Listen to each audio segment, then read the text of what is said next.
Well, here they go, going through Josh Adams. Adams, it's been a delight to watch. Adams for the corner. He's got it. Podcast Placagem, o teu podcast de rugby. Olá, Rugby-mans. Pois é, cá eu tenho que fazer aqui a roda da vergonha, não é? Portanto, eu, não é, que estava a apostar tanto na França, perdi, mas pronto, olha, é o que dá isto. Mas às vezes ganho, às vezes perde-se.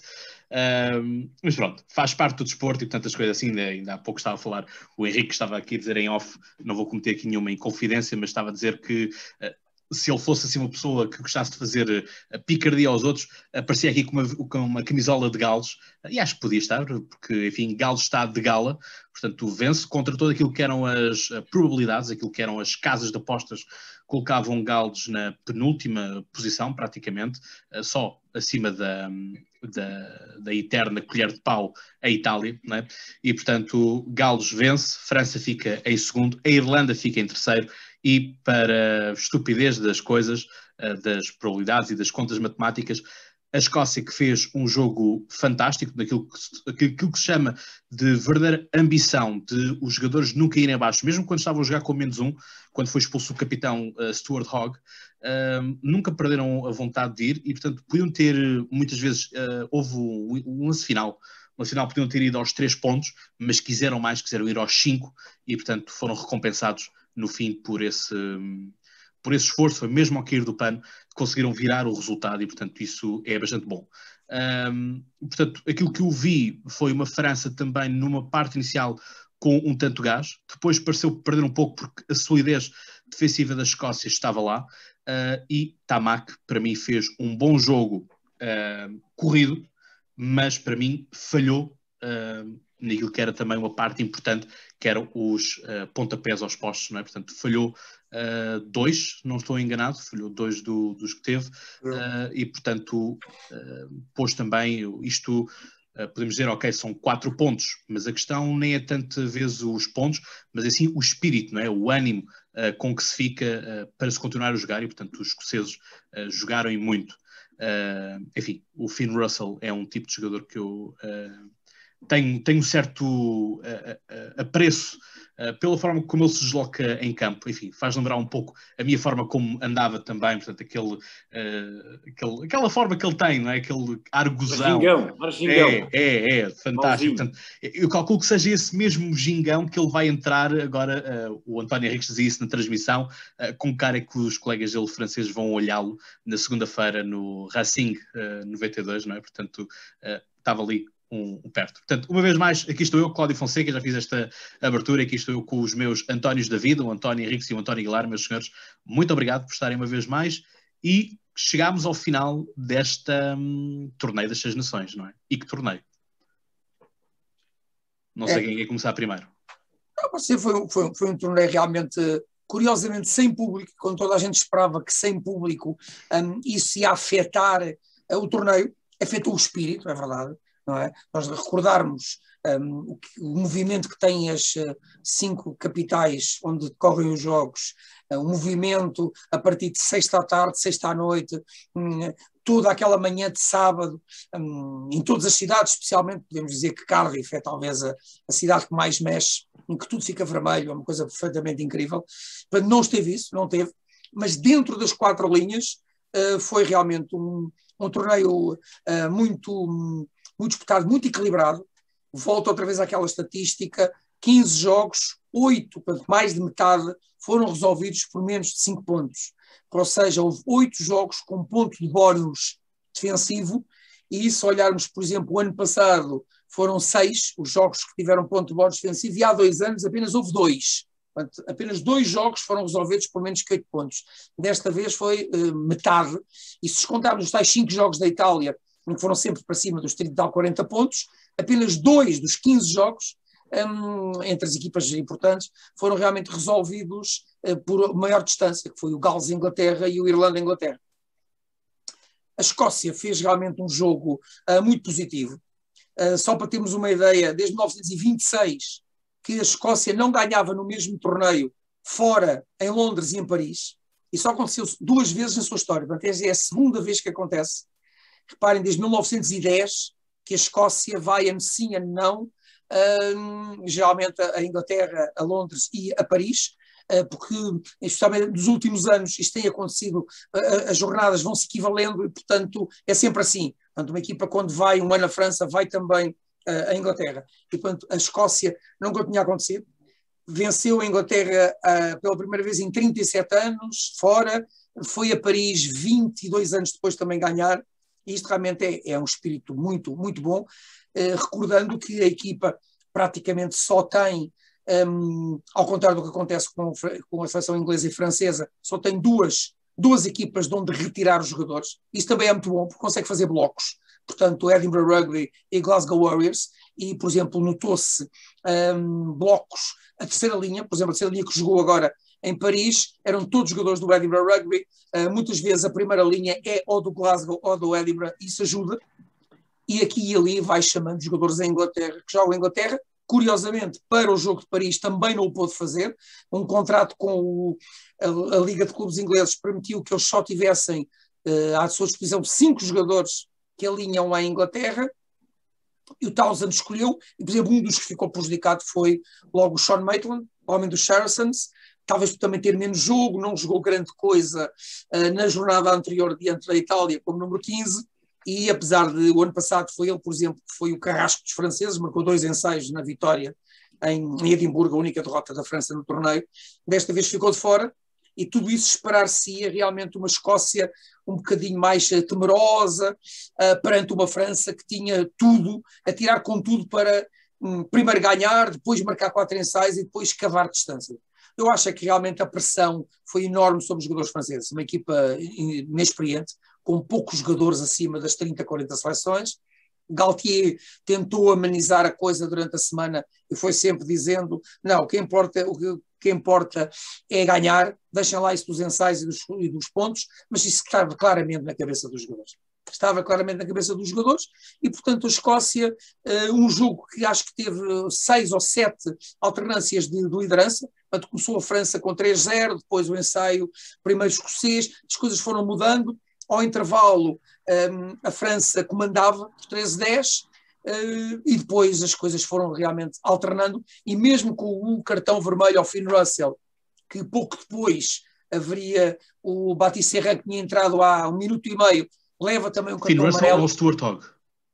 Não, o Stuart Hogg levou um amarelo. Finn Russell levou um vermelho. Sim. Desculpa. E, portanto, o Finn Russell, que já tinha também levado um amarelo, portanto, acaba por ser o jogador mais indisciplinado, com um vermelho e um amarelo na prova. Um amarelo diante da Inglaterra, leva um vermelho agora aqui. E depois o António também pode falar nisso, mas lá está, o rugby neste momento está resolvido por questões de milímetros. Eu quase tinha dúvidas, mesmo de ver a repetição, se aquele cotovelo do Russell vai mesmo à gorge, como dizia. Isso foi por 1 centímetro, um bocadinho abaixo, um dedo abaixo, estava no peito e era legalíssimo. Ou pelo menos levava amarelo. Legalíssimo não era. Mas 2 dedos acima, cartão vermelho.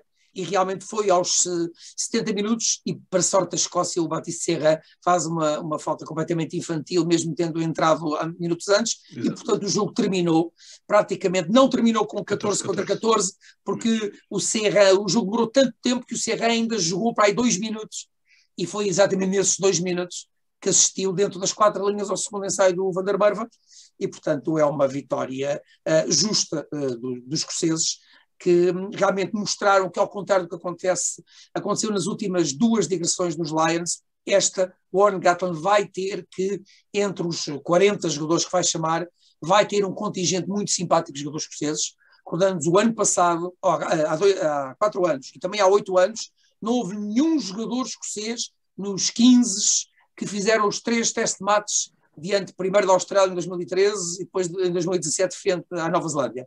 Desta vez, e olhando só para o torneio, eu e o António também, se calhar de caras, punhamos 2, 3 escoceses ou 4 no 15 titular.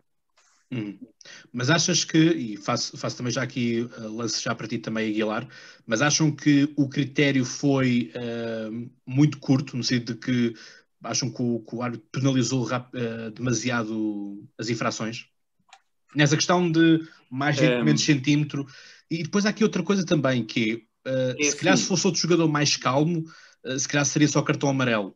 Será que Finn Russell, por ser Finn Russell, não se terá apartado de outra forma também o critério, por ser um jogador tradicionalmente mais agressivo? Não, eu não acredito nessas situações de ser o jogador A ou B, que pode ter um historial mais complicado. Para mim, enfim, o grande culpado, entre comas, pode assim chamar, é a questão das leis do jogo. As leis do jogo é que determinam hoje em dia, por via de toda, enfim, meio polémica que se tem levantado relativamente aos efeitos das pancadas na cabeça, enfim, as quedas também, tudo isso.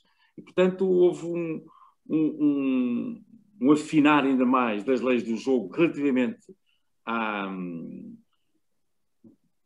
questão do jogo perigoso, e, portanto, os árbitros estão condicionados. E, portanto, aquilo que é importante é que eles mantenham um critério uniforme. E eu creio que dentro, enfim, das imagens que fomos vendo, o critério pareceu bastante homogéneo, portanto, não houve nenhuma decisão a sair muito fora daquilo que foi o geral, enfim, dessas instruções que os árbitros receberam.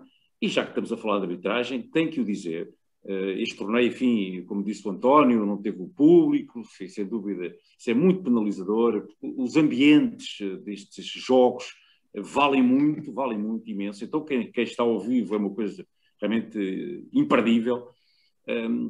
A arbitragem, quanto a mim, esteve a ter um plano muito elevado. E gostei imenso de várias arbitragens.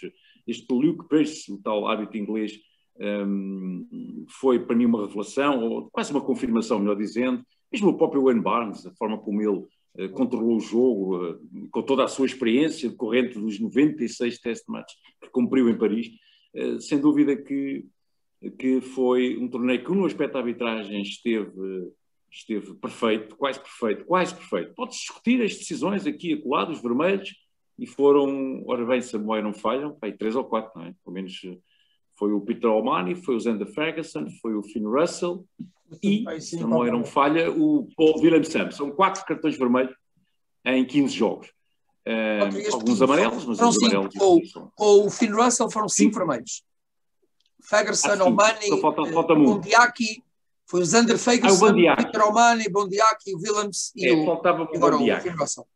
Bondiaki, que é um lance até um pouco, enfim, parecido com aquele do Finn Russell, embora o Finn Russell meteu o cotovelo à frente. O cotovelo é realmente para fazer um handoff.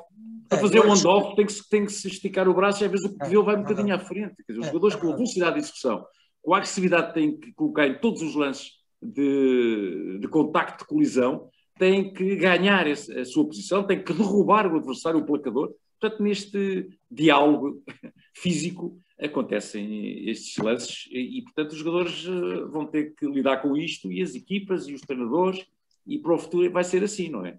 Aqui mas era aquilo que tu dizias na transmissão do jogo de Paris há 8 dias. Nós, para aí até há 1 ou 2 anos, o que era normal era o jogador ser citado.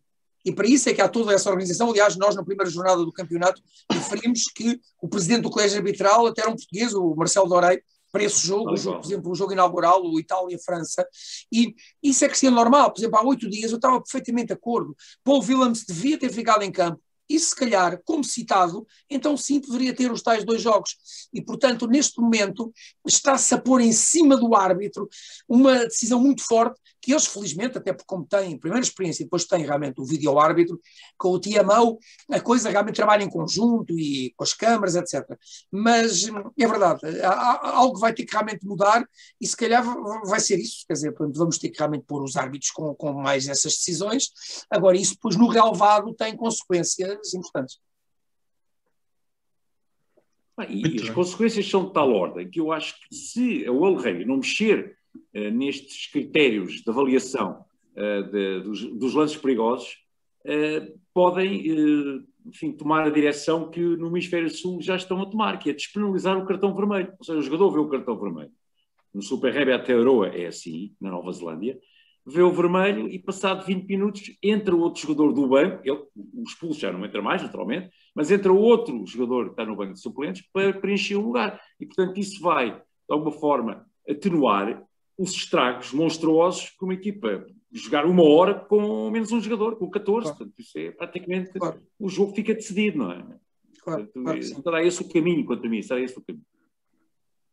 Muito bem. Mas, pronto, relativamente ao torneio, dizer Sim. que... É isso que vamos fazer geral, agora. Fazer um cômputo geral daquilo que foi o dizer torneio. no Conta plano lá então, geral Aguilar.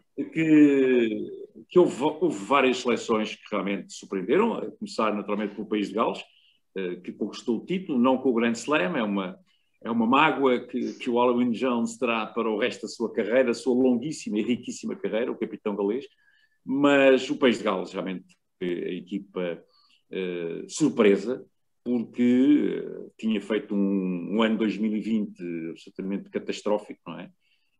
Já colocava até o lugar em causa do selecionador galês, o neozelandês Wayne Pivac, e surpreendeu tudo e todos, com realmente exibições muito consistentes, muito eficazes, com os jogadores a surpreenderem de forma muito pouco expectável. Aquela terceira linha galesa pareceu de uma forma absolutamente estrondosa. Folletal, Tupic e também o Navidi, o José Navidi, foram realmente jogadores com uma influência gigante na equipa. E depois também os regressos do Jonathan Davis, do George North a segundo centro, o ponta, o Louis Rhys-Zammit foi, sem dúvida, uma agradabilíssima surpresa, não é?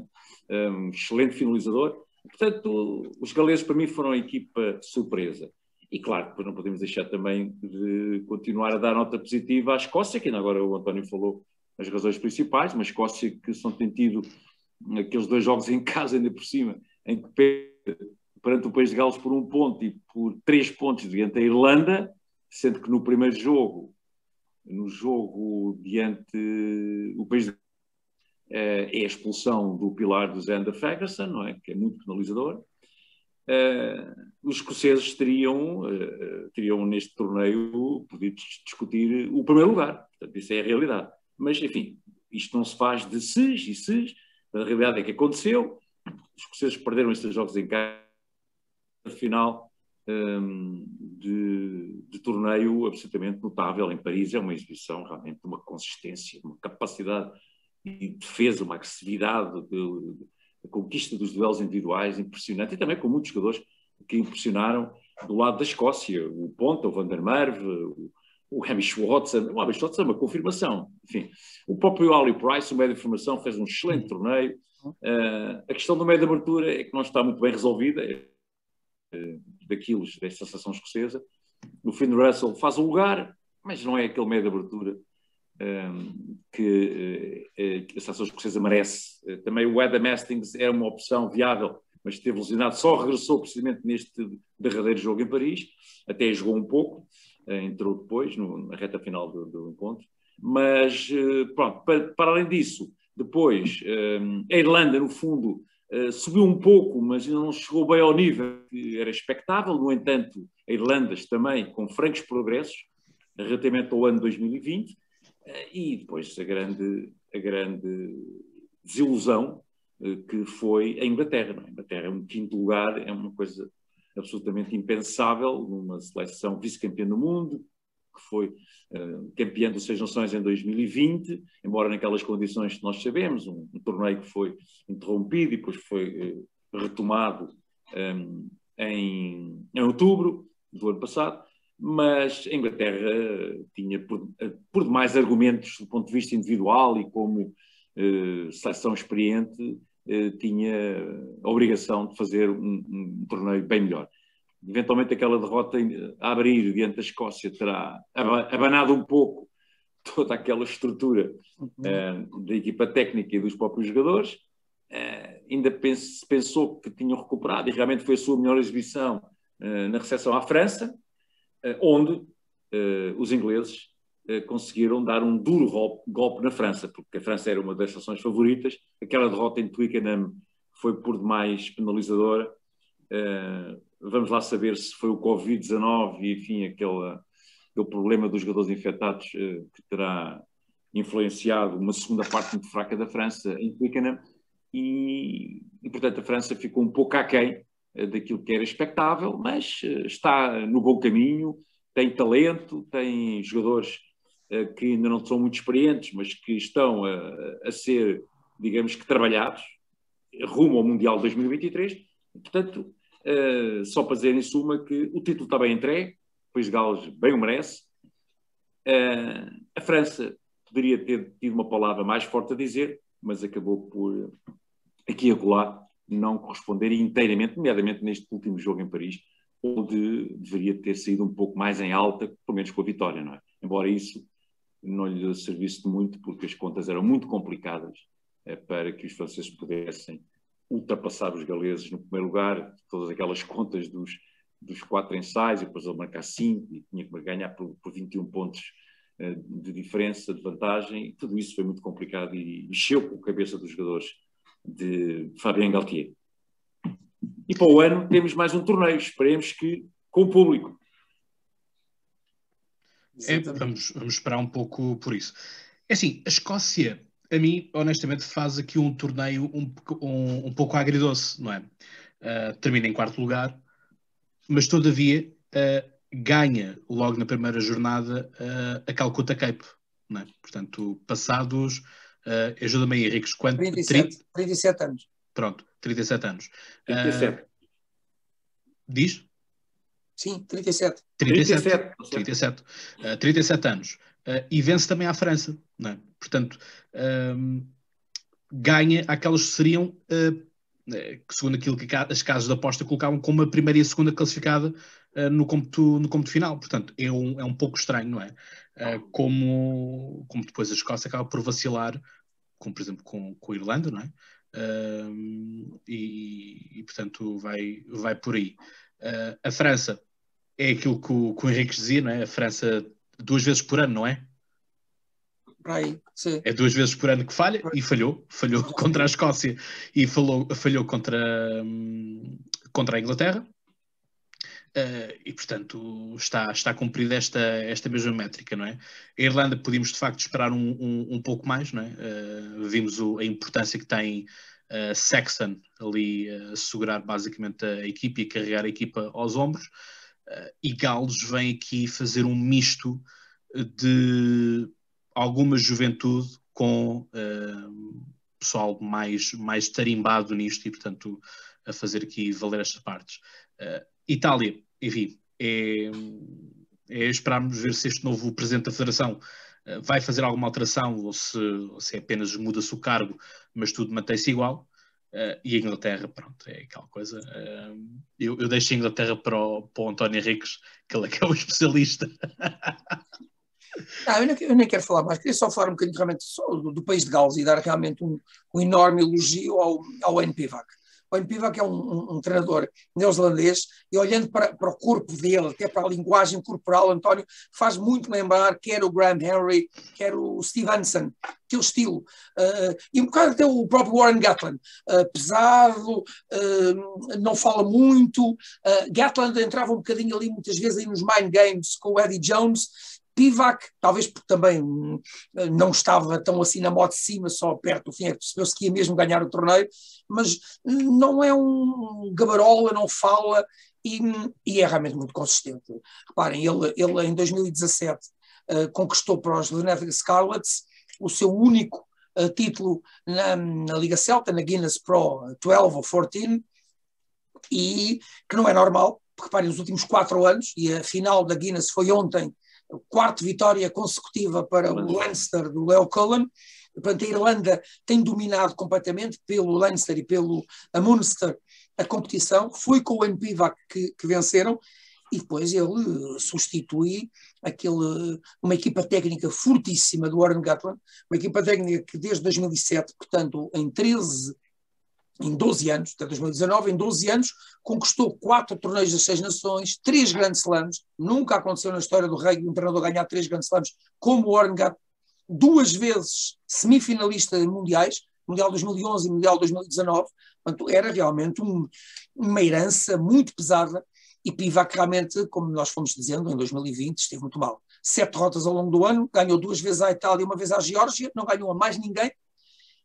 E realmente em 2021 sai com um torneio notável. Reparem, na Autumn Nations Cup, o Alan Wynne-Jones, que vinha realmente de lesão, fez exibições muito más e toda a gente estava a dizer, pronto, acabou. Alan Jones bateu o recorde do Richie McCaw com internacionalizações, já não há mais Alan Jones, está no fim da carreira. Ken Owens, a paciência, desistiu, não vem mais à cena internacional. Os outros, o Jonathan Davis também acabou, Reece Emmett é um miudinho, até ele chegar cá vai ter que comer muito pão. Aí de repente, realmente, trabalhando pela calada, muito consistente, as equipas de Gales não fizeram uma grande Guinness esta época, mais uma vez, não chegaram a estar na disputa sequer dos 2 primeiros lugares em cada conferência. O que é um facto é que ele, com aquela argamassa da tal, que nós já referimos, a tal veterania do Alan Wynne-Jones com o Ken Owens na primeira linha, consegue começar a juntar. Depois teve sorte do Faletau estar plenamente recuperado, ele também nos últimos anos teve problemas, era o Moriarty que estava no lugar dele, etc. Mesmo com as lesões do Lydiate, do Wainwright, o Shoshnavid recupera e de repente olha-se para aquela equipa e praticamente o Wynne-Jones, que era um pilar que havia grandes dúvidas se podia ser um grande pilar esquerdo internacional, mostrou que sim.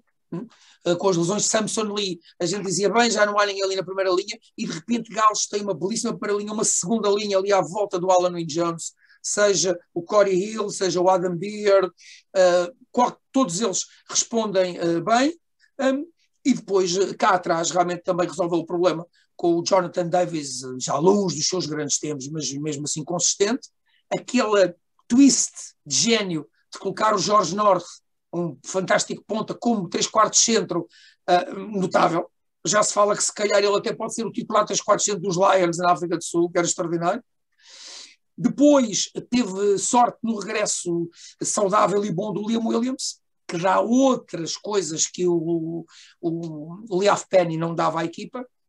O Josh Adams também regressou e, de repente, aquele país de Gales começou tudo a funcionar. A orquestra, que estava toda desafinada, começou toda a juntar. E juntou, porque de certeza, eu não conheço o senhor, mas o Wayne Pivac tem que ser um grande técnico, com o braço direito Stephen Jones também, um belíssimo jogador, um grande médio de abertura, portanto tem que ser um jogador também inteligente, de certeza, e portanto o país de Gales mereceu completamente, e reparem, esteve a 1 minuto e meio de conquistar o Grand Slam, porque o tal ensaio do Brice Dulin é aos 81:30, portanto, 90 segundos, esteve a 1 minuto e meio. Isso aí tinha sido realmente a saída, era o número, linha, bingo, era tudo, porque o Alan Wynne-Jones poderia então ser o primeiro jogador da história do rugby a conseguir 4 Grand Slams, que é uma coisa que 3 ele tem, mas há outros que têm. Gareth Edwards também tem, Phil Bennett também tem, JPR Williams também tem.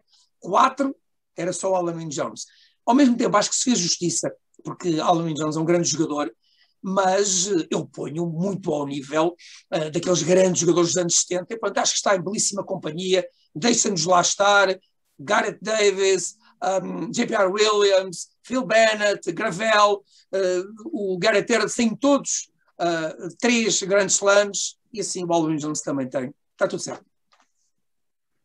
Muito bem, acho que está feito esta análise ao Torneio das 6 Nações, que enfim, nos ocupou aqui durante bons serões, acho que também foi algo interessante, foi assim que nós também começámos este podcast e portanto também foi, espero que vocês também tenha sido uma experiência interessante, enfim, estar aqui com alguém que tem idade para ser vosso neto, não é? Portanto, neto emprestado, não se esqueçam do Natal também, já sabem qual é que é a minha seleção favorita e o Clube Rugby também.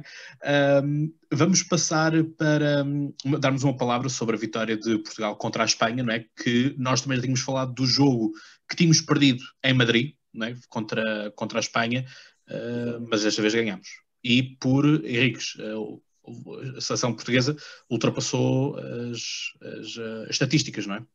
É verdade, pela primeira vez na história, e recordamos que o primeiro jogo internacional de Portugal foi com a Espanha, portanto a Espanha é a equipa que nós mais temos defrontado, apesar de nos últimos anos, infelizmente, dado descermos de divisão, não jogávamos com nossos hermanos ano sim, como era habitual, mas o máximo que tínhamos conseguido tinha sido em 2003, em Taveiro, uma vitória por 35-16, que mesmo assim ainda é a mais alargada da história, 19 pontos de diferença. Ontem vencemos apenas por 15. E depois também tínhamos marcado 35 pontos, um célebre 35-19 em Ibiza em 2004, onde quer eu, quer o António, podemos estar presentes. Estivemos lá. Podemos estar presentes, mas como diz o outro, o que acontece em Ibiza morre em Ibiza, e, portanto é melhor não contar mais nada. Exatamente. E portanto aí vencemos por 16 pontos, um fantástico hat-trick de Miguel Portela, e reparem bem, isto 17 anos depois é o filho de Jerónimo que está com a camisola 10 da seleção. Isto realmente anda tudo ligado. Espera aí, mas deixa-me só dizer-te uma coisa. Mas o pai Portela, o Miguel, todos nós admiramos, estava ontem, não só na bancada, como depois, no final do jogo, já estava em pleno relvado a abraçar o João Mirra, o treinador adjunto, que aliás vimos na televisão, não é? Portanto, o Miguel está em todo lado. Só isto pequena parte. Miguel no seu melhor. Pronto, eu posso falar só um bocadinho, depois o António também vai falar um bocadinho. Pronto, só para dizer, quem viu o jogo, quem não viu, pode ver, porque é um início perfeitamente aterrador. Aos 15 minutos de jogo, Portugal perdia 14-0, tinha sofrido 2 ensaios transformados e tinha já visto 2 jogadores suspensos 10 minutos por cartão amarelo. O primeiro o Samuel Marques e depois o José Madeira. E, portanto, com um resultado de 14-0 aos 16 minutos de jogo, era para dizer, bem, isto vai aos 60. E, de repente, o que é um facto é que Portugal começou-se a juntar, começou realmente muito com o mando de Samuel Marques. Realmente foi a grande aquisição da Seleção Nacional. Ele há 5 anos que não jogava Portugal. E esta coisa de estar há 7 ou 8 anos a jogar no top 14 dá imenso jogo. É um jogador realmente de corpo inteiro, um jogador de corpo cheio, e conseguiu juntar as pontas. A avançada continuou com algumas dificuldades, é natural, mas depois, quando começámos a abrir o jogo, foi extraordinário. E aí eu tenho que dar realmente uma grande chamada de atenção àquele que para mim foi o man of the match, Nuno Sousa Guedes. Foram as suas arrancadas, que é a maneira como ele serpenteia, os slaloms que ele criou, que conseguiu realmente dar ânimo à equipa. A equipa acreditou que podia fazer qualquer coisa.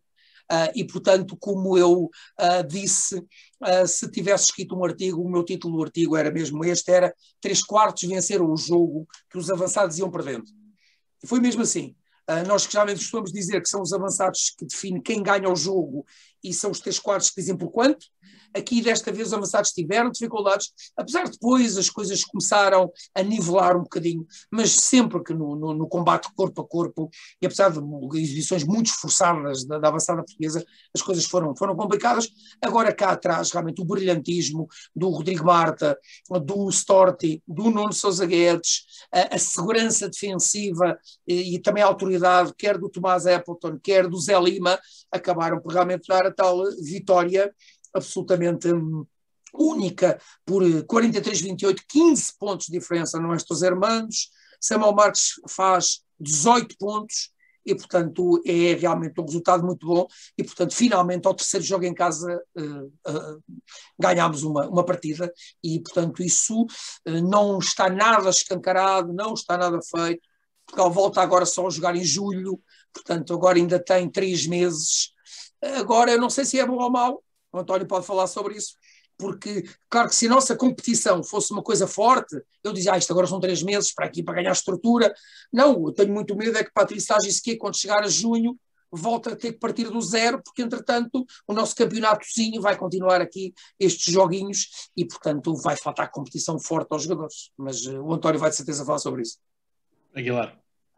Sim, é realmente uma preocupação que existe, sendo certo que também há, e gostaria de acrescentar em relação à descrição que o António Henriques fez, que há também um dado importante que é preciso contabilizar, que é um lance determinante aos 9 minutos da segunda parte, que é quando a Espanha, que entrou bem na segunda parte, enfim, estava a ganhar por 7, 21-14, mas Portugal já tinha empatado com o ensaio do Rodrigo Marta, um excelente pontapé, se não a memória não falha, do Jerónimo Portela. Sim.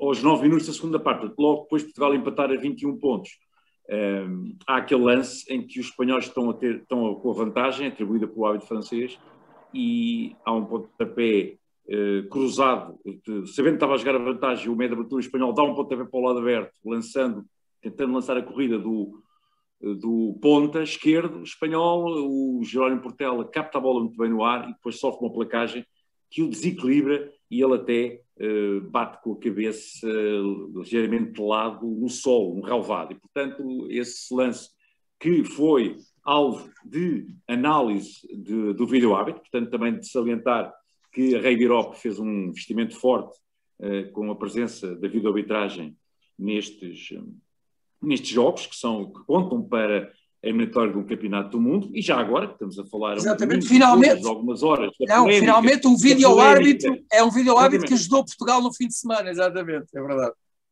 Pois, exatamente, a polémica no futebol e com todo aquele lance do Cristiano Ronaldo, imaginável que um capitão de rugby pudesse ter aquela atitude, mas isso são outras contas, é outra cultura, enfim, não vamos por aí. Mas creio que o capitão da Seleção Nacional de Futebol deveria ter feito, não no Twitter, mas sim uma declaração pública a pedir desculpa aos adeptos e devia ser obrigado pelo presidente da Federação Portuguesa de Futebol ou até pelo dirigente que lá estava, que era, na ocasião, o João Pinto, mas pronto.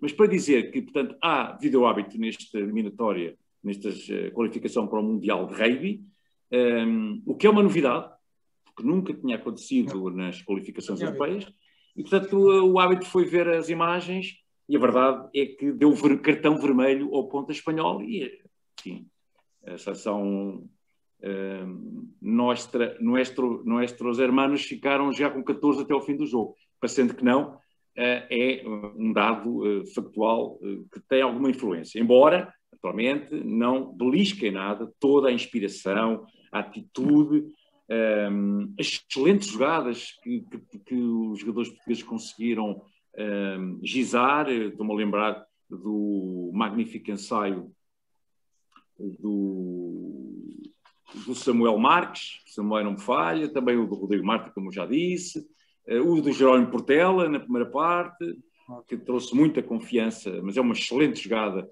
e com a tal arrancada, uma das tais arrancadas do Nuno Sousa Guedes, que creio que terá ganho o seu lugar, e portanto a vida está difícil para o Dani Antunes, mas enfim, é mais uma opção que se saúda, e dizer que, portanto, a vitória é realmente indiscutível. Foi pena que os 6 ensaios não conseguissem dar para o ponto de bónus ofensivo, porque neste Championship é preciso ter uma diferença de 3, e portanto a França marcou 4, e portanto apenas 2 não deu para fazer o ponto de bónus ofensivo. Portanto, no fundo, foi manter algum oxigênio nas nossas aspirações relativamente a uma classificação direta ou para a repescagem para o Mundial de França, porque a Geórgia, com a vitória ainda por cima, hoje, domingo, alcançada em Tbilisi sobre a Roménia, está embaladíssima e, portanto, vai ser a primeira classificada neste grupo a 2 voltas, a 2 anos, e Portugal tem que fazer o seu caminho. E, portanto, já sabemos que em julho temos 2 jogos fora, com a Bélgica ou a Holanda ainda a determinar num play-off que se vai realizar, julgo, no final de maio, e depois a deslocação à Rússia, que é um jogo, quanto a mim, crucial. A ida à Rússia é a hipótese que Portugal tem. Já não falo da vitória que tem que ser obtida na Bélgica ou na Holanda, mas o jogo da Rússia pode ser um turning point e pode projetar Portugal, então, sim, para uma segunda volta. Apesar de ter 2 jogos em casa e 3 fora, terá que apostar todas as fichas. E a questão da paragem, que, portanto, sendo em julho, eu estou em crer que o campeonato retoma-se agora no próximo fim de semana, a divisão de honra. Esperemos que a competitividade seja intensa, que realmente hajam jogos, são jogos com mais exigência, mas o campeonato acaba, sei lá, meio de maio, quando muito, depois haverá mais a Taça de Portugal. Portanto, temos um mês de junho que estou em crer que a Federação tem que tentar fazer algo, arranjar, sei lá, um estágio, ficar alguma equipa que possa fazer 2 jogos com a seleção, para os jogadores se manterem numa atividade exigente, sendo certo que também é uma altura complicada, porque muitos jogadores, enfim, são estudantes, estão a tirar os seus cursos, não são muitos, mas já não falo dos lusodescendentes, que o problema dos lusodescendentes será outro, é porque eles, em França, só estão em ação o top 14 e a Pro D2, portanto, primeira e segunda divisões. Alguns jogadores destes que são convocados pelo AGSQ pertencem à Federal 1 e até alguns à Federal 2, que não têm competição. E, portanto, já houve aí uma tentativa de arranjar uma solução um bocadinho às três pancadas, que foi aquela abertura, prolongamento das inscrições de jogadores comunitários, equiparados e portugueses. Estes equiparados deixam-me sempre um bocadinho com alguma comichão no corpo, mas, portanto, abrem aqui uma janela de inscrições até ao final do mês de março, que poderia ditar alguma presença de jogadores destes que estão na seleção, eventualmente em clubes portugueses, ou até virem alguns jogadores do Hemisfério Sul, não sei, não acredito que os clubes estejam com capacidade financeira para poder ir buscar para a fase final do campeonato jogadores do Hemisfério Sul, mas nunca se sabe, pode haver sempre um mecenas que possa, enfim, abrir a carteira e trazer um ou dois estrangeiros desse lado, mas que sejam equiparados, ou seja, podem ter passaporte europeu e, portanto, já podem participar nas competições aqui em Portugal. E, portanto, em suma, dizer que Portugal está em terceiro lugar, com 5 pontos, segundo a Roménia com 9, a Geórgia está bem destacada com 18, a Rússia, que também tem menos um jogo que Portugal, está com 4 pontos, tem menos um ponto do que nós, o que justifica, em grande parte, aquilo que eu há pouco disse, exato, da importância desse jogo, sendo que também a Rússia ainda tem que ir jogar a Madrid com a Espanha, e esse é um jogo que diz muito respeito também a nós, portugueses, porque o resultado pode, enfim, empurrar um pouco a Rússia mais para o fundo da tabela, mas, por outro lado, a Espanha, que tem 3 jogos, 3 derrotas de apenas 2 pontos, estará ansiosa por conquistar o seu primeiro triunfo.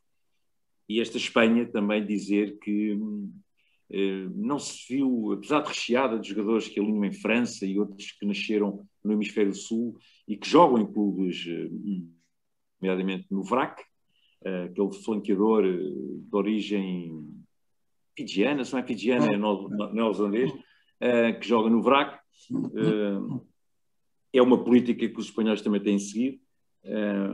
A verdade é que a Espanha não mostrou grande inspiração de jogo, é uma equipa que é mais forte fisicamente, óbvio, isso é óbvio, mas Portugal, com os seus 3/4 levezinhos, mas muito imaginativos e muito velozes, digamos que fez, digamos, escancarar as portas da defesa espanhola, e foi sem dúvida uma grande vitória dos Lobos, que, como eu disse, portanto, mantém a porta entreaberta, mas ainda há muito trabalho para fazer e também alguma planificação que eu acho que é importante.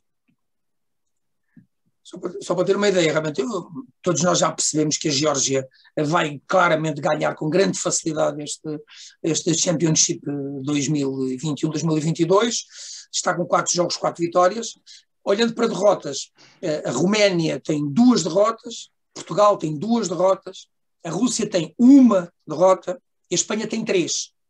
Portanto, a Espanha, com 2 jogos em casa, nós temos 3 em casa, eles têm 2. E, portanto, isto vai ser resolvido entre estas 4 equipas, recordando sempre, quem ganhar este mini campeonato a 4 é o chamado Europa 2, portanto, entra no Mundial, diretamente no Mundial 2023, quem for o segundo vai fazer o caminho das pedras, pode chegar ao Mundial, mas vai ter torneios, vai ser muito complicado. Portanto, o que interessa era ganhar realmente esse mini campeonato. E, portanto, aí Portugal, como o António disse bem, há um jogo chave, que é o jogo na Rússia. Se Portugal vencer na Bélgica ou na Holanda e conseguir sair também a sorrir da Rússia, apesar das 2 derrotas iniciais com Geórgia e, acima de tudo, a pior de todas com a Roménia, ainda poderá haver esperanças. Vamos ver como é que é para o ano, mas portanto isto vai ser muito discutido. As 4 equipas vão ficar todas ali com 4, 5 derrotas cada uma e vitórias, e portanto vai ser realmente os pontos de pólios ou defensivos ou de ataque que vão realmente fazer a diferença, e pronto, vamos ver. É isso, não há muito mais a dizer, portanto é obviamente desejar a melhor das sortes. Se nos quiserem pôr lá nas bancadas na Rússia a dizer para Portugal, duvido que algum de nós diga que não. será sempre uma coisa importante e, portanto, é necessário apoiarmos os Lobos das melhores formas, mas eles também corram, não é? Porque estão lá dentro, suem a camisola, como se diz muitas vezes em França, não é? Portanto, mouiller le maillot, e, portanto, é preciso ter esta mentalidade também de suar a camisola para que se tenha um bom resultado. E, portanto, lá está, a matemática está sempre lá e, portanto, dessa também não conseguimos fugir, mas acho que isso é uma coisa que é transversal a Portugal. Portugal está sempre de calculadora na mão, seja no futebol também, enfim, já tivemos presença em mundiais e europeus, que era mesmo ali nos últimos lances, é que a calculadora dava a conta certa que nós precisávamos. Portanto, eu acho que Portugal tem tendência para gostar e jogar no limite, não é? Portanto, jogar com a pressão toda possível, imaginária. E eu acho que se calhar esta tese é comprovada com esses tais 14-0 e com menos 2 jogadores em campo, não é? Quer dizer, na grande pressão, lá se transfigurou a equipa nacional e lá conseguiram dar a volta ao jogo. Mas é isto, portanto, o jogo não tenho mais nada para dizer, portanto acho que podemos encerrar aqui o episódio. Voltaremos brevemente, claro que sim, vamos ter que conferenciar agora nós os três para sabermos qual o tema do próximo episódio, porque obviamente que já não há mais Liga das Nações, não é? Portanto agora só para o ano, e o outono ainda está por vir. Os Lions a acontecer ainda falta um bom pedaço de tempo, e também já vimos que mesmo esta série internacional de Portugal só para junho e julho é que estaremos lá também. Portanto, agradecer-vos com toda a amizade, que é sempre característica aqui neste podcast, e portanto estamos muito gratos por todo o carinho que vocês vão dando e as partilhas que vão fazendo, que é isso que é importante, nós falamos, vocês partilham, e acho que aqui é uma boa troca daquilo que se pretende também neste podcast, inovador em Portugal, o primeiro podcast de rugby em Portugal, e portanto quero agradecer imenso ao António Aguilar e ao António Rios por terem também aceito embarcar nesta grande aventura, porque isto é de facto uma aventura, isto não é algo assim, e eles já perceberam que isto, quando eu lhes dizia que um podcast não é apenas ligar o microfone e falar, é preciso muito mais do que isso. Acho que eles já perceberam o quanto difícil também é estar deste lado, por assim dizer. E portanto, se a amizade é característica neste episódio, e neste podcast, nestes episódios, obviamente também veio o nosso grito característico. E, portanto, vamos lá. Em 3, 2, 1... Ula! Porra!